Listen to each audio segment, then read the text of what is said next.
Alam na ng buong pamilya ang problema sa kanya.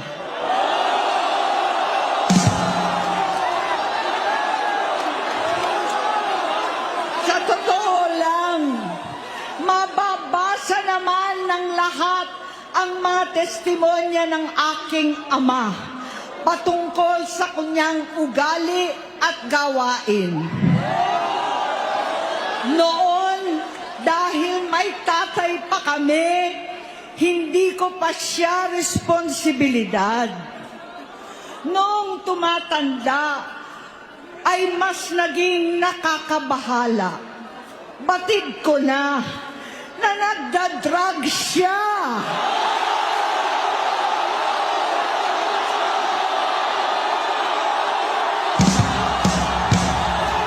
Nalaman ko at ng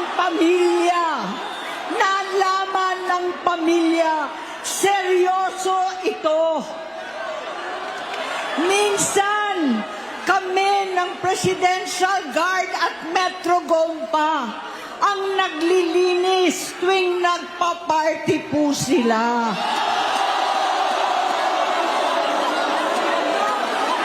Namuhay kaming magkakapatid sa ibang bansa. Kami-kami lang. Kinumbinsi ko pa si Bongbong, pakasalan mo na si Lisa. Naisip ko noon, kapag nag-asawa siya, malalagay na sa tahimik at magkakaroon ng direksyon. Ang laki ng pagkakamali ko. Mas lumala ang kanyang pagkalulong sa droga.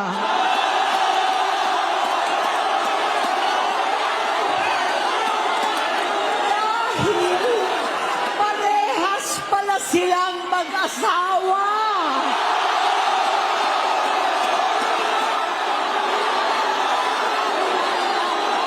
Naging gobernador siya ng Ilocos. Alam ng mga tao doon na halos hindi siya pumapasok. Tuwing kukumprontahin ko siya, ay nagsasabi siyang magbabago na siya, aalisin na niya ang bisyo. Hanggang sa may nagsumbong na naman sa akin na sa paggising pa lang sa umaga, kasabay ng almusal, marijuana pala.